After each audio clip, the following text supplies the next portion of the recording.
ആളാ, സുഖമില്ലാത്ത ആളാ, പോകേണ്ട അനുവാദം കൊടുത്തില്ല. കുറച്ചു നാള് കഴിഞ്ഞു. അപ്പോഴാണ് ആ ഉഹദ് യുദ്ധം കടന്നു വരുന്നത്. ഉഹദ് യുദ്ധം കടന്നു വന്നപ്പോ അംർ ഇബ്നു ജമൂഹ് റളിയല്ലാഹു തആല അൻഹു ആ വയ്യാത്ത കാലുമായിട്ട് വീണ്ടും നബി തങ്ങളുടെ മുമ്പിൽ പോയിട്ട് പറഞ്ഞു, 4-5 കിലോമീറ്ററേ ഉള്ളൂ ഉഹദ്, എനിക്ക് പോകണം നബി, എനിക്ക് അനുവാദം വേണം, എനിക്ക് അനുവാദം വേണം, എനിക്ക് ഷഹീദാകണം, എനിക്ക് ഈ മുടന്തുള്ള കാലുമായിട്ട് തന്നെ നാളെ സ്വർഗത്തിൽ പോകണം, എന്നെ എന്തായാലും എന്റെ മക്കൾ ഈ പ്രാവശ്യവും വരും കാരണങ്ങൾ പറഞ്ഞിട്ട് അള്ളാന്റെ റസൂൽ സല്ലല്ലാഹു അലൈഹി വസല്ലമ തങ്ങളുടെ മുമ്പിൽ ആ സ്വഹാബി പോയിട്ട് കരഞ്ഞുകൊണ്ട് പറയുകയാണ്. അവസാനം ആ സ്വഹാബി ദുആ ചെയ്യുന്നു, പടച്ചവനെ എന്നെ ഉഹദിൽ നിന്ന് നീ മടക്കല്ലേ അല്ലാ, എന്നെ ഉഹദിൽ നിന്ന് നീ മടക്കരുത്, എനിക്ക് ഷഹീദാകണം പടച്ചവനെ. ആ പ്രായം ചെന്ന ഉപ്പ, ആ കാലിന് മുടന്തുള്ള സ്വഹാബി അവസാനം ഉഹദിന്റെ രണാങ്കണത്തിൽ ഷഹീദ എന്ന് പറയുമ്പോ ആ മുടന്തുള്ള സ്വഹാബി പോലും പടച്ചവനെ സ്വർഗത്തിൽ പോകാൻ അത്രത്തോളം പരിശ്രമിച്ചു എന്ന് ചരിത്രങ്ങൾ പഠിപ്പിക്കുമ്പോ ആ വിശുദ്ധമായ ഗ്രന്ഥമുണ്ടല്ലോ, അള്ളാഹുവിന്റെ കലാമുണ്ടല്ലോ, നമ്മളിൽ പലർക്കും അതിന് ആദരവില്ല, ബഹുമാനമില്ല, പരിഗണനയില്ല, ഖുർആനിന് കൊടുക്കേണ്ട സ്ഥാനം കൊടുക്കാറില്ല.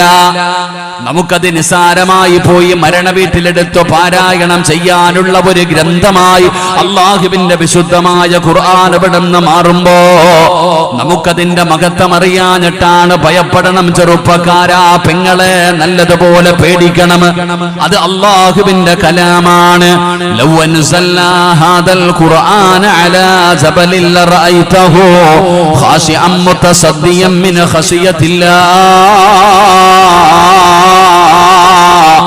ഈ ഖുർആനെങ്ങാനും അല്ലാഹു സുബ്ഹാനഹു വ തആല ഒരു പർവ്വതത്തിന്റെ മുകൾ തട്ടിലാണ് ഇറക്കിയിരുന്നതെങ്കിൽ ആ ഖുർആൻ ഇറങ്ങിയത് കാരണം ഭയന്ന് വിറച്ചുകൊണ്ട് ആ പർവ്വതങ്ങൾ പോലും ധൂളികളായി പോകുമായിരുന്നു എന്ന് അള്ളാഹുവിന്റെ വിശുദ്ധമായ ഖുർആൻ പറയുമ്പോ എന്റെ പ്രിയപ്പെട്ടവരോട് പറയുന്ന മുസ്ലിമീങ്ങളെ പഠിക്കണം. മുസ്ലിം ആരാണെന്നറിയുമോ? ഒരു മുസ്ലിമിന്റെ യഥാർത്ഥ സ്വഭാവം എന്തെന്നറിയുമോ? ഒരു മുസ്ലിമായി ജീവിച്ചാൽ, ഒരു മുസ്ലിം മുഅ്മിനായി ജീവിച്ചാൽ അവന്റെ ജീവിതമാണ് ജനങ്ങളെ നോക്കിക്കൊണ്ടിരിക്കുന്നത്, ജനങ്ങൾ അവനെ പഠിച്ചുകൊണ്ടിരിക്കുകയാണ്. അവന്റെ സ്വഭാവ ഗുണം കണ്ടിട്ടാണ് ജനങ്ങൾ അല്ലാഹുവിന്റെ ദീനിലേക്ക് കടന്നു വരുന്നത്. ഒരു മുസ്ലിമിന്റെ സ്വഭാവം എങ്ങനെയായിരിക്കണം, ഒരു മുഅ്മിനിന്റെ സ്വഭാവം എങ്ങനെയായിരിക്കണമെന്നറിയുമോ? മഹാനായ ആദരവായ പ്രവാചകൻ നബി മുഹമ്മദ് മുസ്തഫ സ്വല്ലല്ലാഹു അലൈഹി വസല്ലമ തങ്ങൾ പറയുകയാണ്, കഅബാലയത്തെ പോലെയാകണം ഒരു മുസ്ലിം, അല്ലാഹുവിന്റെ പരിശുദ്ധമായ കഅബാലയത്തിനെ പോലെയാകണം ഒരു മുഅ്മിനിന്റെ സ്വഭാവം. കഅബാലയത്തിന്റെ പ്രത്യേകത എന്തെന്നറിയുമോ? പടച്ചവനെ, ആ കഅബാലയത്തെ ഒരു മനുഷ്യന് എത്ര പ്രാവശ്യം കണ്ടാലും അവന് കൊതി തീരുന്നില്ല. അല്ലാഹുവിന്റെ പരിശുദ്ധമായ കഅബാലയം നമ്മൾ പല സ്ഥലങ്ങളിലും പോകാറുണ്ടല്ലോ, പല യാത്രകളും ചെയ്യാറുണ്ടല്ലോ.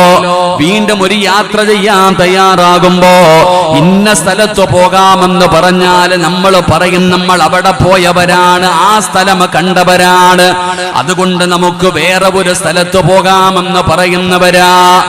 എന്നാൽ അല്ലാഹുവിന്റെ പരിശുദ്ധമായ കഅബാലയമുണ്ടല്ലോ, നിന്റെ ജീവിതത്തിൽ നീ 1,00,000 പ്രാവശ്യം കണ്ടാലും നിനക്ക് മതി വരുന്നില്ല, അവിടെ പോകാൻ ആഗ്രഹമില്ല എന്ന് പറയുന്നില്ല.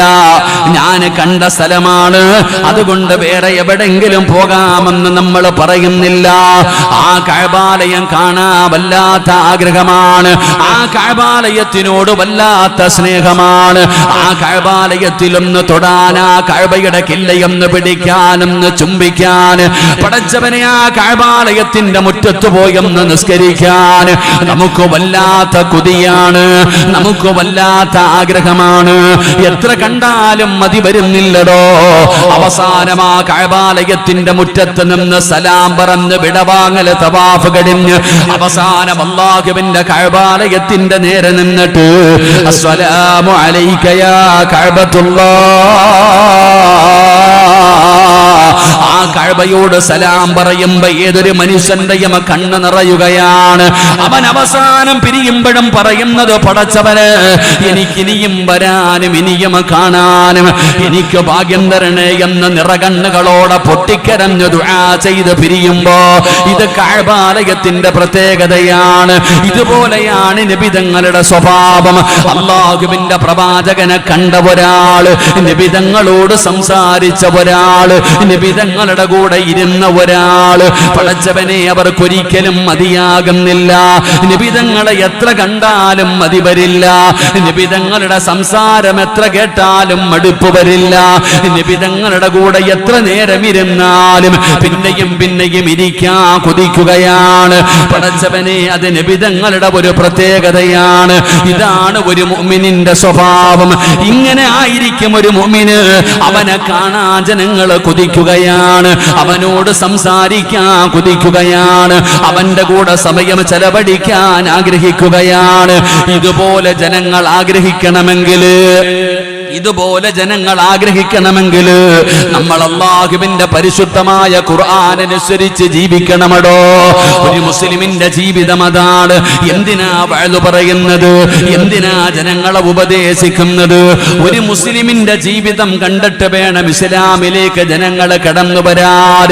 അതായിരുന്നു ഒരു യഥാർത്ഥ മുസ്ലിമിന്റെ ജീവിതം. അങ്ങനെയാ എന്റെ പ്രിയപ്പെട്ടവര്. മഹാനായ സയ്യിദുനാ അബൂ ഹുറൈറ റളിയല്ലാഹു തആല അബൂ ഹുറൈറ റളിയല്ലാഹു തആല അൻഹു നിവേദനം ചെയ്യുന്ന ഹദീസ്. എന്റെ പ്രിയപ്പെട്ടവരെ, അതാ പടച്ചവനെ യമനിലെ രാജാവാണ് സുമാമ. ഇസ്ലാമിനോട് വല്ലാത്ത വെറുപ്പാണ്, ഇസ്ലാമിനോട് വല്ലാത്ത ശത്രുതയാണ് സുമാമയ്ക്ക്. അല്ലാഹുവിന്റെ പ്രവാചകനെ വല്ലാത്ത വെറുപ്പാണ്. നിബിതങ്ങളെ കൊല്ലാൻ ഒരുപാട് പാപിശം പരിശ്രമിച്ച മനുഷ്യനാണ് സുമാമ. നിബിതങ്ങളെ ഒരുപാട് പ്രാവശ്യം കൊല്ലാൻ നോക്കി. അല്ലാഹു സുബ്ഹാനഹു വ തആല അല്ലാഹുവിന്റെ പ്രവാചകനെ രക്ഷപ്പെടുത്തുകയാണ്. നിബിതങ്ങളെ കൊല്ലാൻ പറ്റാത്തത് കാരണം സുമാമയ്ക്ക് ഒരുപാട് മുസ്ലിമീങ്ങളെ കൊന്നുകളഞ്ഞടോ.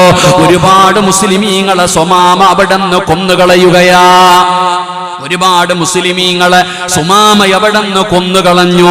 വല്ലാത്ത ഉപദ്രവമായിരുന്നു.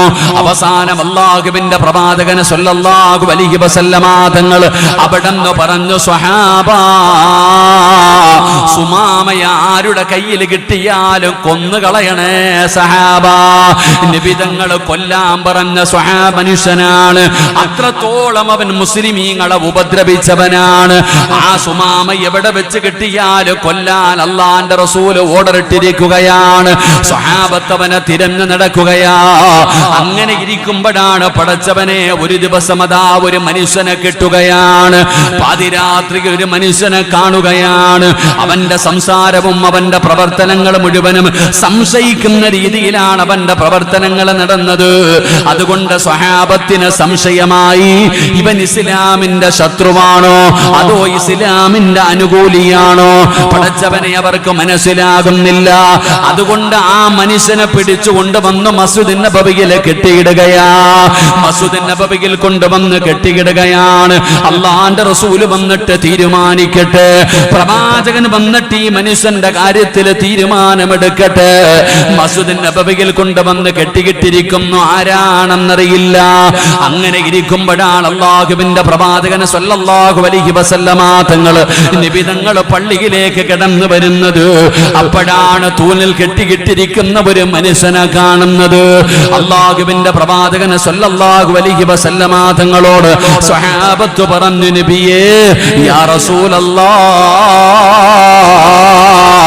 സംശയകരമായ അവസ്ഥയിൽ കിട്ടിയ ഒരു മനുഷ്യനെ കൊണ്ടുവന്ന് കെട്ടിയിട്ടിട്ടുണ്ട് നബിയേ. നബിതങ്ങൾ വന്നിട്ട് തീരുമാനമെടുക്കാം. അല്ലാഹുവിന്റെ പ്രവാചകൻ ആ മനുഷ്യനെ നോക്കുകയാണ്. ആ തൂണിൽ കെട്ടിയിട്ടിരിക്കുന്ന മനുഷ്യനെ അല്ലാഹുവിന്റെ റസൂൽ അവിടെ നിന്ന് നോക്കുകയാ. എന്നിട്ട് നബിതങ്ങൾ ചോദിക്കുന്നു, സ്വഹാബാ, ആ കിടക്കുന്നത് ആരാണെന്നറിയുമോ സ്വഹാബാ? അല്ലാഹുവിന്റെ പ്രവാചകം ചോദിക്കുകയാണ്, ഈ പള്ളിയുടെ തൂണിൽ കെട്ടിയിട്ടിരിക്കുന്ന മനുഷ്യനാരെന്നറിയോ? സ്വഹാബത്ത് പറഞ്ഞു, അറിയില്ല നബിയേ. അല്ലാഹുവിന്റെ റസൂൽ പറഞ്ഞു, അത് സുമാമയാണ് സ്വഹാബാ. എവിടെ വെച്ച് കണ്ടാലും കൊന്നുകളയാറ് അല്ലാഹുവിന്റെ പ്രവാചകൻ സ്വല്ലല്ലാഹു അലൈഹി വസല്ലമ തങ്ങൾ പറഞ്ഞ ഒരുപാട് മുസ്ലിമീങ്ങളെ കൊന്നുകളഞ്ഞ അല്ലാഹുവിന്റെ പ്രവാചകനെ കൊല്ലാൻ തയ്യാറ